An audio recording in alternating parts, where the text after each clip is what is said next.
can I borrow your jacket?"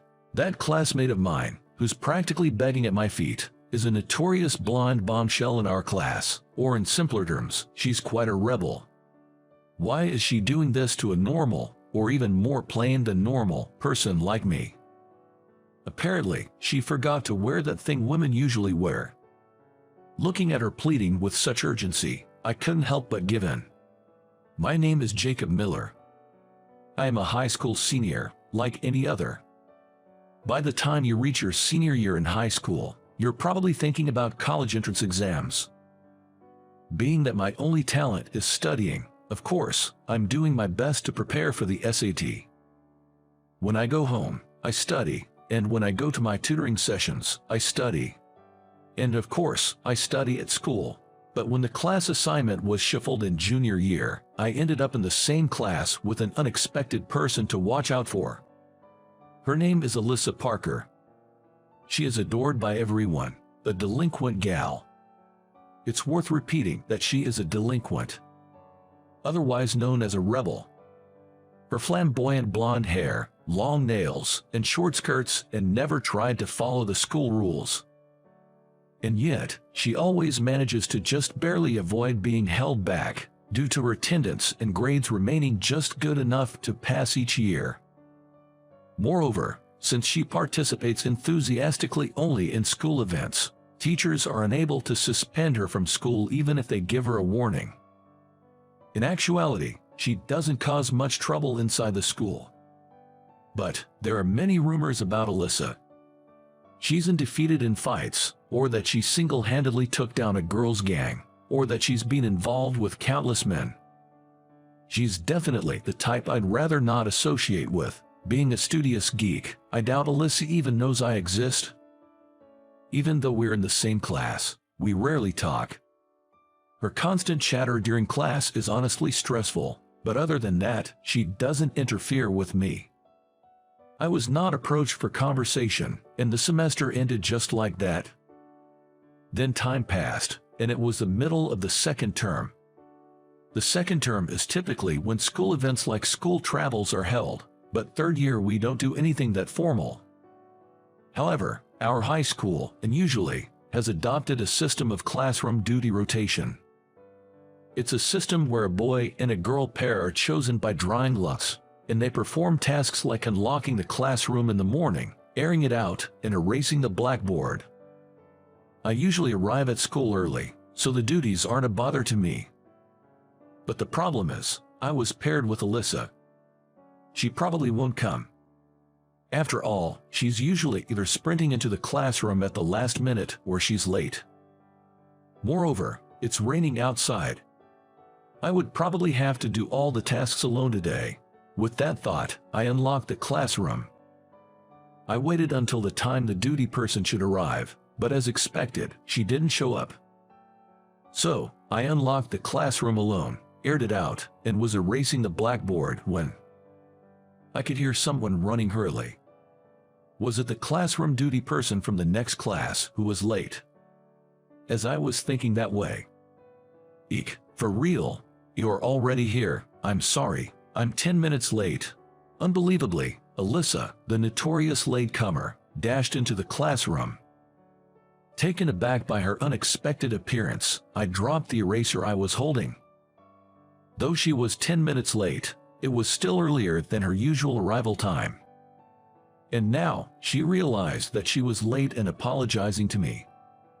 Wait, Alyssa. As I stood there in bewilderment, she tossed her near-empty backpack onto her desk and asked, "Oh, you've finished everything already, you're fast. Is there anything left to do?" Well, I haven't changed the water in the vase yet." "Okay, I'll do that." Alyssa grabbed the vase and exited the classroom. It was a shock to me that Alyssa had shown up at all, and I only noticed she was soaking wet as she was leaving the room. She must have run to school, thinking she was going to be late. I hoped she wouldn't catch a cold, and yet, she took an extraordinarily long time to come back, even though she just went to change the water in the vase. I wondered if something happened, but we weren't exactly friends, so I sat down at my desk and started studying. Then, 10 minutes later, hey, I heard a voice from behind me. It was coming from the door at the back of the classroom. Turning around, I saw her looking awkwardly in my direction. Holding a vase, when our eyes met, she asked, "Will you listen to my request?" A favor, from her, for me. I turned to her in confusion. Upon closer inspection, her face was flushed. On top of that, she was acting strangely. What? Then she put the vase on a nearby desk, quickly slid over to me. And then she suddenly bowed down deeply. "What? Can I borrow your jacket?" she exclaimed in a voice almost like a shout. "My jacket? Why? If you're wet, you can change into gym clothes." That was what I thought. She was wet and wanted to change clothes. It's fall now. There's a risk of catching a cold. So, I thought gym clothes would be a better option. I suggested that to her. But she didn't look up. Silence lingered for a while. If it was the usual bubbly and noisy Alyssa, she would have replied something like, "Oh, that might be a good idea." Something was wrong. As I was thinking that, she murmured, "Yay, that's it. Huh. I forgot to put that on, because I was in a hurry. I thought I was going to be late." What? She dropped a shocking statement in desperation. Being at a sensitive age, I was too surprised and let out a cry. By that, she meant the innerwear that supports her bust, right? I was confused. But then I understood why she couldn't look up. She just couldn't. Because her uniform was wet and see-through. Nothing stood out on her see-through back. There's no sign of that which should be there. That means she's wearing nothing underneath her uniform. I hurriedly took off my jacket, draped it over her, and then turned my back on her. Indeed, there was no point in wearing her gym clothes in this state. The blazer was thick and would easily hide the front. You can wear this. Is your home far away? One stop by train. In that case, why don't you go home wearing that for now? If you leave now, you should be able to come back by second period. It would indeed be tough for a girl of her age to attend class in this condition. Especially since there's PE class today. When I said that, she whispered, "Thank you." Then she grabbed her bag and left the classroom.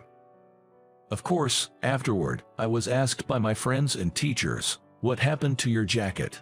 But if they knew that I lent it to Alyssa, I would have to explain the whole situation. So, in a split second, I blurted out a stupid joke with a straight face. I got mugged. Since I'm not the type to say such things often, it was well received by those around me.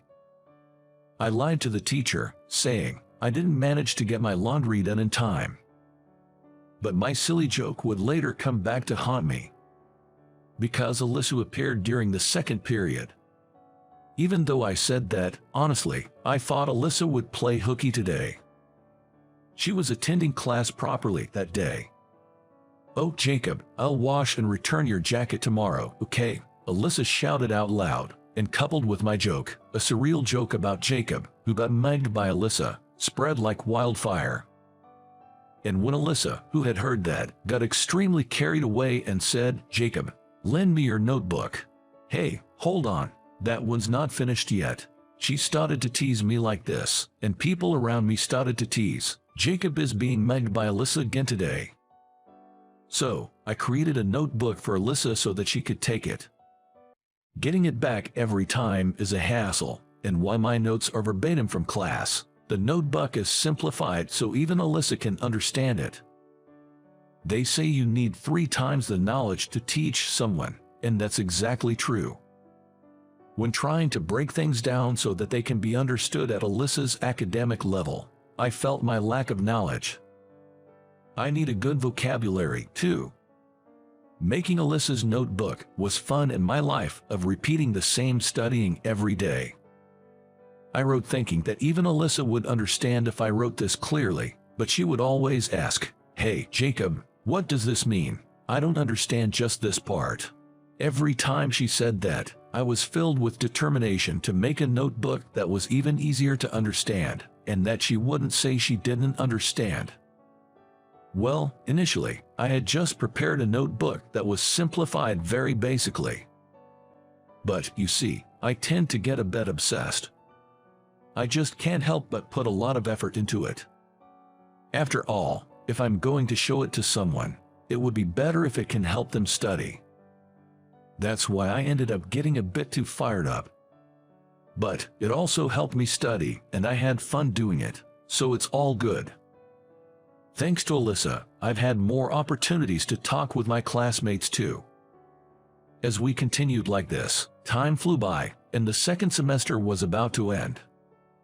By the time we finished our final exams and were just waiting for them to be returned, I came down with a fever and had to stay in bed. There's not much class left after the exams are returned, so I thought it was kind of a blessing in disguise that I fell sick during this period. Fortunately, my high school is near my home. In fact, I chose this high school mainly because it's near my home. I figured I'd have someone bring my test home.